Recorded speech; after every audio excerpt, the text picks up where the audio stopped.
Hello and welcome back to coverage here at Grand Prix Denver. I'm Marshall Sutcliffe. I'm in the booth with Reed Duke, and we are gearing up for what is sure to be an awesome finals here. Brad Nelson versus Brian Brown doing. They tested with each other. They're playing literally the exact same list of cards, which, by the way, is the exact same list that Brad's brother, Corey Baumeister, was playing. Brad just beat him to get here. These are the only three players in the entire room on the 75, and they find themselves three of the top four and both of the last two slots in the tournament. I've never seen anything like this level of domination, and one of them is going to walk away with that trophy. All those pro points, $10,000. Is it going to be Brian Brown doing, or is it going to be Brad Nelson? Sit down, make yourself comfortable, because this is going to be a really fun finals. When it comes to breaking the mirror open, Reed, what are the cards that our viewers should be keeping a close eye on as the ones that can kind of put you over the top? Well, in essence, the more expensive the card, the more powerful it's going to be, and the more impact it's going to have on the game. So in Game 1, that means Glorybringer and Sky Sovereign Console Flagship. To a lesser extent, there's a singleton card that I think could have a very big impact, and that's Ronus, the Indomitable. After sideboard, I would add to that list Confiscation Coup. But for this Game 1 here, keep an eye out for Glorybringer and Sky Sovereign. Okay, well, let's keep a close eye on how things are developing here. So far, no basic lands for us to take a look at all. All dual lands for our players. So in that sense, the players are still even. It is still a pure mirror match. Rogue Refiner is the first play of the game from Brad after playing that Attune with Ether. And BBD has the same thing. So we've got the real mirror match going here. Brad currently breaking that up by being up 2 energy. That's the only difference. Now, the only thing I have to add to my earlier comment about Glorybringer and Sky Sovereign is that these are well-balanced decks with answers to everything. So it's not going to be a one-person show with one of those cards, because if it's Glorybringer, Harness Lightning can kill that. And if it's Sky Sovereign, a Braid can kill that. So it's more about having those cards in the context of a good draw, baiting out the opponent's removal on something smaller, unbalancing them, forcing them to tap out at the wrong time.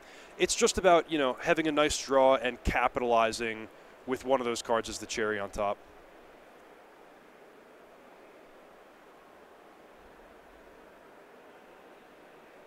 So Brad Nelson with an early lead here, by virtue of just being on the play. He's got a Whirler Virtuoso down. What does Brian have? He's going to reveal a forest. Now, full art Zendikar forest there. That's a solid starting point for Brian Brown doing on our basic land mirror breaker here. Yeah, Brad attuned. I think he has unhinged, maybe? Oh, no. If it's unhinged, it's going to go to Brad, isn't it? Mm-hmm. You agree with that? Yeah, I mean, what would LSV say if he was here? He's the keeper of the official rankings. Yeah, the official power rankings do state that unhinged are ahead of Zendikar, as Zendikar actually made it last. Yeah. Those are the official rankings. I can't really say anything about it. So Brad looks like he's going to cash in 3 energy for a Thopter token, which can start attacking here, as Brian's only play for the turn was just Servant of the Conduit. Not too impressive. Oh, yeah, there it is. John Avon artwork, Mountain. We have a winner. Oh, and speaking of a winner, here's Sky Sovereign Console Flagship to take down Servant of the Conduit. You said the more expensive the spells are, you know, the top-end stuff is the one that we're really going to keep an eye out on, and Brad's the first one to strike with a Sky Sovereign.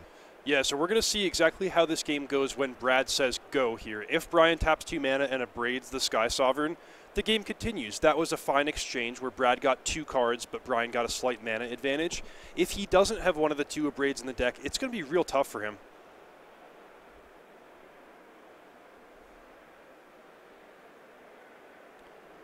He used Magma Spray on Rogue Refiner, perhaps in an effort to make it less convenient for Brad to crew the Sky Sovereign.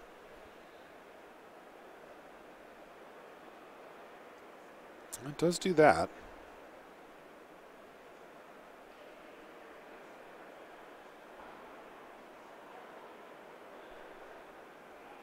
Brian decides to cast a Rogue Refiner number 2 for him.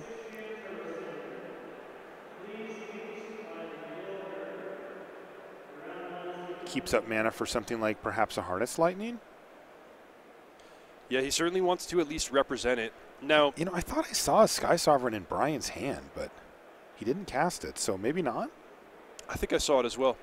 So what is he setting up here with the Rogue Refiner rather than playing the Sky Sovereign? Is it a Harness Lightning? Does that make the most sense? Could be a Harness Lightning. It could be that he's hoping to draw into a Harness Lightning, or it could be that he doesn't have it but is representing a Harness Lightning. Okay. At this level of play between these two players, there's a good chance that Brad's just not going to attack into 2 open mana if he respects Brian's position enough to think that he's going to lose the Sky Sovereign.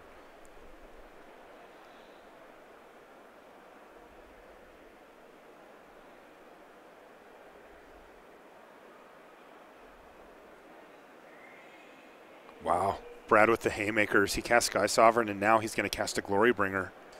1 each of the 2 best cards in the matchup. You know, I asked you at the beginning of the game what are the cards we wanted to look out for when it came to breaking up this mirror match, and these are the cards that you said, and he's already played 1 of each. And this is going to be tough for BBD to come back from. We've seen Brad combine these 2 cards before. It really puts the opponent in a tough spot because you have a Sky Sovereign and a Glorybringer, and you say combat. And what does the opponent do? I mean, they can point a removal spell at the Glorybringer, and you use it to crew the Sky Sovereign. Either way, you lose a creature. But if you let the Glorybringer attack, of course, it gets exerted and eats one of your guys. So there's just no good solution if you're on the receiving end of that. Now, Brian drew one of his Abrades for the turn, which means that he could take care of Sky Sovereign. That's good. That's step 1. And I thought he had the Harness Lightning, too. He's going to play a Long Tusk Cub and pass. Though, if he had the Harness Lightning, would he not have fired it off on the Glorybringer?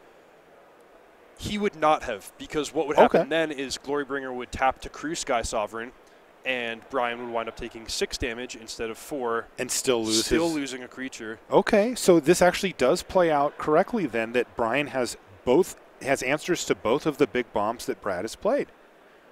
Yeah, so hypothetically, if Brad doesn't have any good cards remaining in his hand, Brian claws back into the game. Oof. But this is a big turn where Brad could potentially add 1 more threat to the board and press his advantage.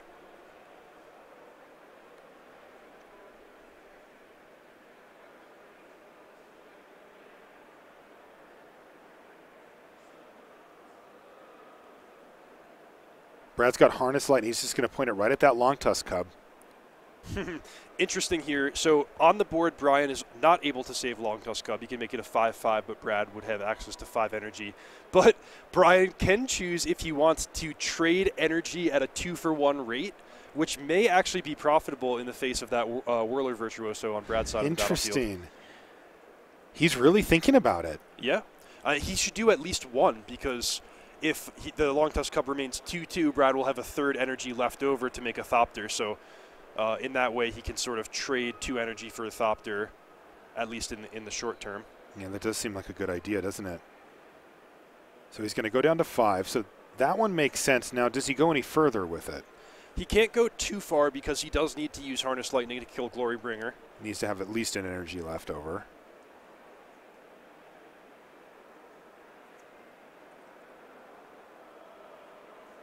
And I think Brian's going to stop there.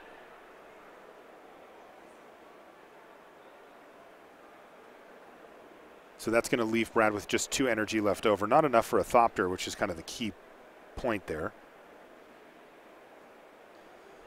He can use Lumbering Falls either as an attacker or as a way to crew the Sky Sovereign. But again, whether Brad will even choose to crew the Sky Sovereign is up for debate. His best play, if he had X-ray glasses and knew what was in Brian's hand, would just be activate Lumbering Falls, attack for 7, ignore the Sky Sovereign.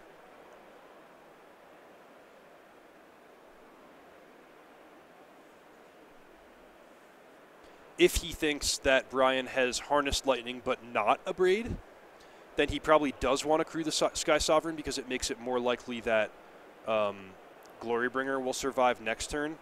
There's a lot to think about from Brad's perspective.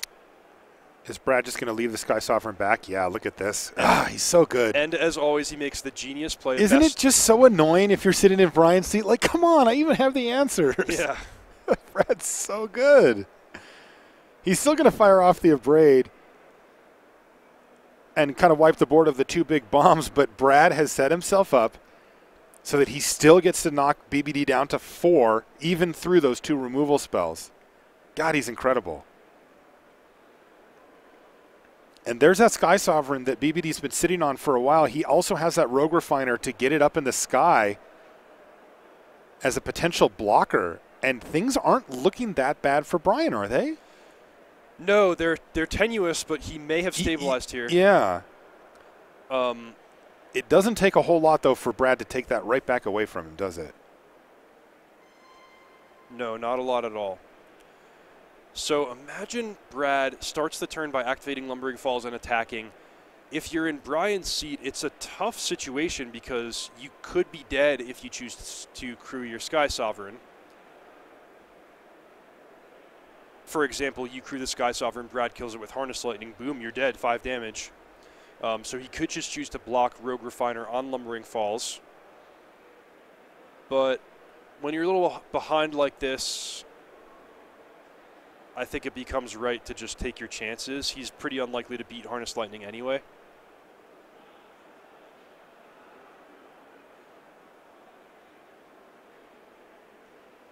He's going to activate Lumbering Falls, attack in.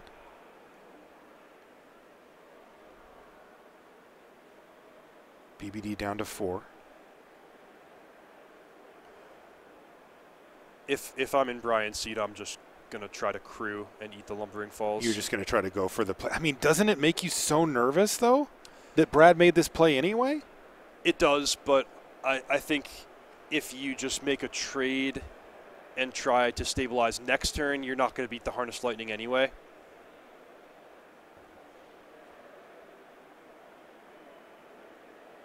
It could also be a Braid, of course, just any burn spell.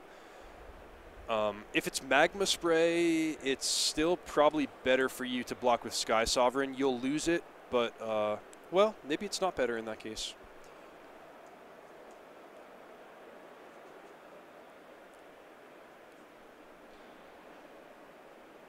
Wow, and Brad did have the Abrade. Brian made my play. It cost him the game. Yeah, but your logic was very sound. It made perfect sense, and he wasn't going to win anyway through that, most likely. So Brian went for that, and oh boy, Brad Nelson, 1 game away from yet another GP win for him.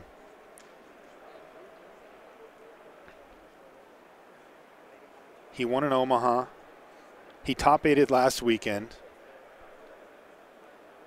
Now he's a game away from beating his good friend Brian Browndew and taking home that trophy. It has been a heck of a weekend for Brad, playing against his brother in the semis. You ever get a chance to play against Ian in any tournaments back home?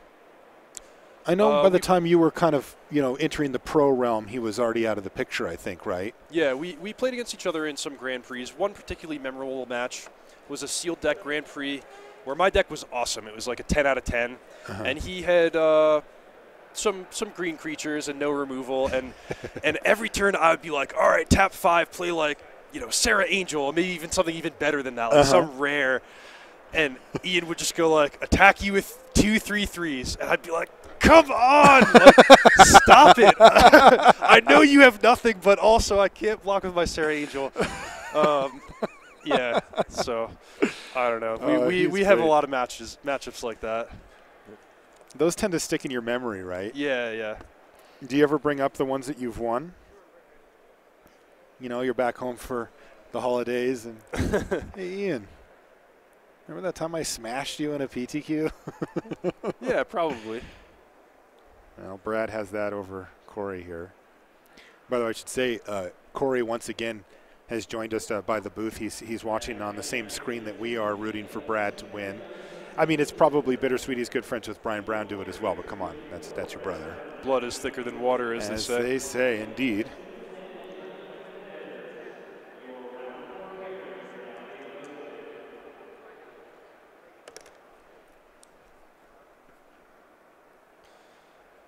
So Brad has played this matchup several times over the course of the weekend, and I can say for a fact that he is not sideboarded the same way for every game. In fact, he told me that he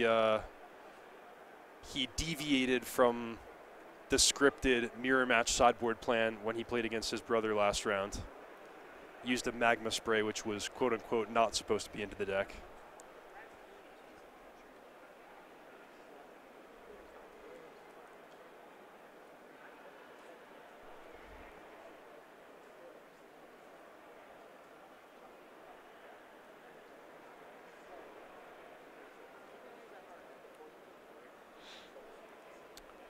Cruising our way towards game number 2 here. We talked about the potential leveling war with Ben last round when you have a 75 card mirror and when you know so well what the other person's plan is.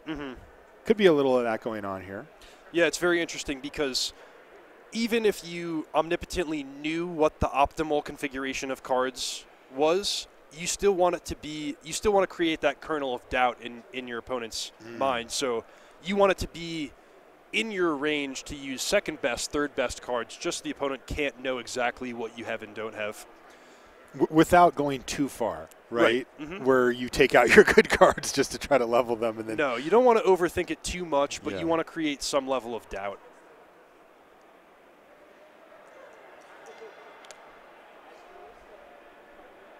Just like Ian attacking his 3/3 into my Sarah Angel, you you kind of know what they have, but you don't really know what they have. You got to create some sense of uncertainty, and that way it lets you get away with things once in a while. Yeah, and it really does get super deep when you've played against somebody that much. To give them credit to know, right? Like, you know, there's a saying that, like, you know, you can't bluff somebody who doesn't know what they're doing, right? They don't read that situation at all. You know, for example, you know, in your situation, if you were just a random player who Ian had never played against, he may not want to make that play because they might be like, oh, but hey, your creature's only a 3/3, I block, you know, and you're like, oh no, that went poorly. But against a really good player, they may actually take the damage, which is kind of ironic, as one of the plays ends up much better.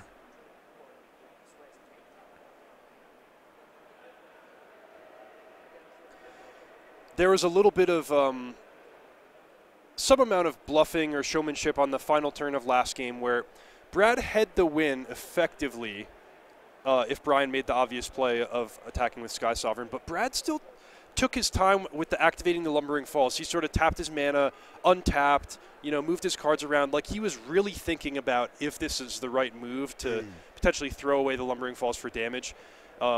And, yeah, that type of thing, it creates uncertainty in Brian's mind.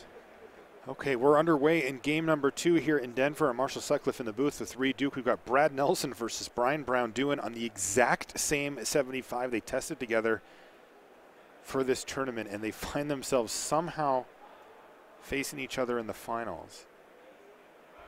Their testing team of these two plus Corey Baumeister, they somehow perfected. They got the absolute peak result that you could get from 3 people playing the same 75 cards. 3 of the top 4 and 2 of the last 2. And, of course, one of them will be the winner. So, incredible feat here in Denver. And a Long Tusk Cub with no burn spell, although never mind, I see 3 energy over there. Anyway, so a big threat here early for Brian Brown-Duin with the Long Tusk Cub here, Reed. Yeah. We've seen those things get out of hand. Definitely, yeah. Long Tusk Cub is a great way to steal a game, especially when you're on the play. Ooh, but there's an Abrade, and unfortunately for BBD, he's 1 energy short from being able to save his Cub from 3 damage.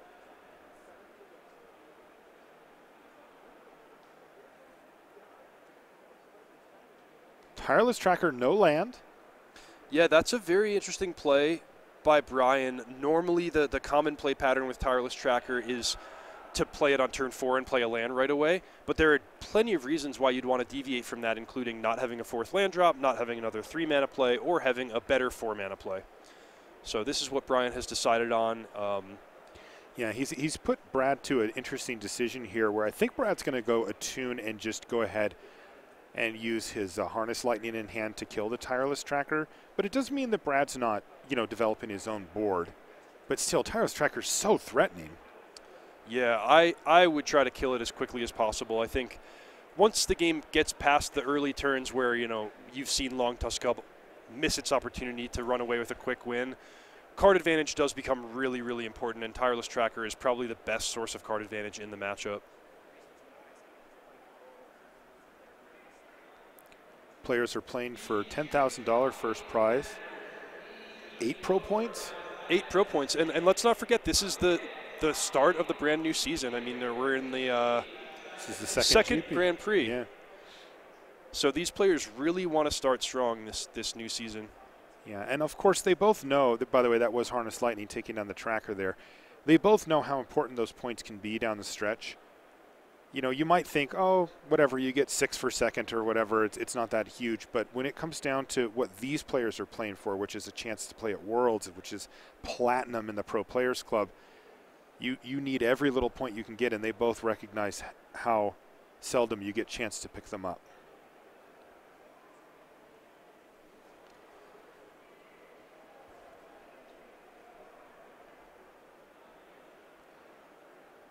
Looks like he's going to cast another Attune with Ether. Reed, I had Mark Calderara, our text writer, check, and this is pretty cool. If Brad wins, Brad will be the leader in the Player of the Year race. Now, it's early, right? But still, that's a nice little title to have. And second place would be Corey. Brad and Corey would be number 1 and number 2 on the Player of the Year race here early in the season, admittedly. Yeah, I mean, but still, how incredible is that? Print that out and staple it to the refrigerator. No kidding. Mom, look what I made. Uh-oh, here's a 5-mana spell from Brian, and that's really bad news for Brad no matter what it is. It's Glorybringer, Exert, and kill your Rogue Refiner. Yeah, 1 turn ahead of schedule nonetheless via Servant of the Conduit. Maybe not. Maybe that was turn 5 and Brian just didn't hit a land drop. But the damage is done already. Glorybringer taking down the Refiner, and now Brad still has to find an answer for that, lest it completely take over the game. Well, I could tell you, I saw earlier that he does have an answer. Confiscation Coup off the sideboard. My pick for the single best card in this mirror match. It's the Coup, huh? They have 2 of them? Yep. That's the card you want. Plenty of energy to steal that Glorybringer. The cards that I said are the best in game 1 are very bad in the face of Confiscation Coup. So he decided to go, though, for another bomb in the mirror here. Skyship. Sky Sovereign's console flagship is going to come down. Kill the Servant of the Conduit. Remember, Glorybringer was exerted, so it doesn't get to attack this turn.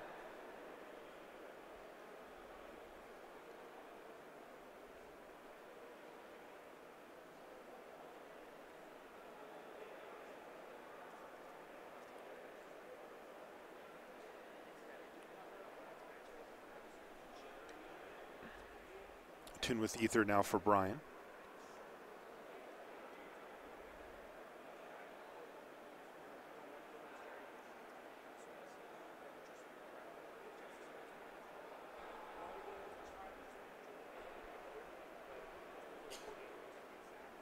So he's got the Glorybringer on the battlefield, though. It's tapped. What can he add to help try to steal this game back? Brad Nelson, if he wins this game, he is your champion here in Denver. How many times have these two sat across from each other to play test for this tournament?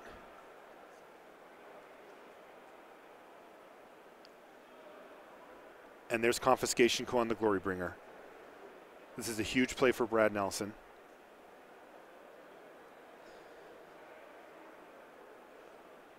Wow, Brian has Chandra Flamecaller in his hand. But Brad has a shiny new Glorybringer on his side of the battlefield, and he's going to just pass the turn back. Oh, that's a spot where Brian really wanted to have a braid for the Sky Sovereign. Yes. So that he could more safely tap out on his turn, but it looks like his cards are just not matching up well here. Yeah, if he has an untapped land, he can still kill Glorybringer. But he has to tap out for it. And cash in one of his best cards. And yeah, just to kill one of his own best cards. Yeah, oh man. Oh, that doesn't feel good at all. He does have the land. And he's going to play the Chandra. What is he going to do? He's grabbing the die, so maybe he's not just cashing in. No, he's going to plus. Take 6, go to 10. Huh. And then Chandra's just going to have to take a hit from Sky Sovereign here. Yeah, I wonder why he would choose that mode. I mean, he effectively just cashed in Chandra Flamecaller for 6 damage. Yeah, and a little bit of life gain because the Sky Yes. Sovereign will have to attack it, or I guess the Glorybringer more likely will attack it. And he'll use the Sky Sovereign ability. Exactly. Okay. That means that BBD takes 6 in the transaction and loses Chandra. That is just not what you're hoping for out of your most expensive spell. BBD falls down to 14 with Brad at 10. What is Brian's game plan here? Does he have another Chandra? Is he just going to try to chain them together and race? It doesn't seem like it would work. He is at risk of dying if he does that. Exactly lethal if there's something to crew the Sky Sovereign. Yes, the Bristling Hydra can become a 7/6. So Brad is even just 2 energy short of lethal, even without another creature. His Glorybringer crew Sky Sovereign is 6, plus the Bristling Hydra only needs to become an 8/8. That's right. So there are a lot of ways this can go poorly. Brian can't even play Chandra and -4 because Bristling Hydra can become too big. Wow, Brian Brown doing really up against it. Brad Nelson on the verge of winning a Grand Prix here against his teammate. He beat his brother to make it into the finals. Now he's facing down his testing partner, Brian Brown Dewan, who's going to play Chandra Flamecaller number 2. What is this going to do for him? He can use it to kill the Glorybringer and force some action on the Hydra, but that just doesn't seem like it's enough. He's not dead on the board, so he might just try to attack for 6 again, and then, I don't know, Glorybringer next turn for the last 4. Yeah, that would do it, but here's an Abrade to kill one of them. Brad's going to fall down to 7. And he's got the Rogue Refiner, and that does it. Brad Nelson is your champion in Denver. He beat both of his testing partners, including one of them being his brother, and he has done it. Teamer energy rules the day here in Denver, and it's Brad Nelson. He's your champion. A big handshake from him, and I know that Corey went over there to stand next to him. I'm sure he's got a big hug lined up for him. And a big handshake as well. Fantastic finish to our tournament here. We've got a couple of minutes to kill while we bring Brad over because we're going to get a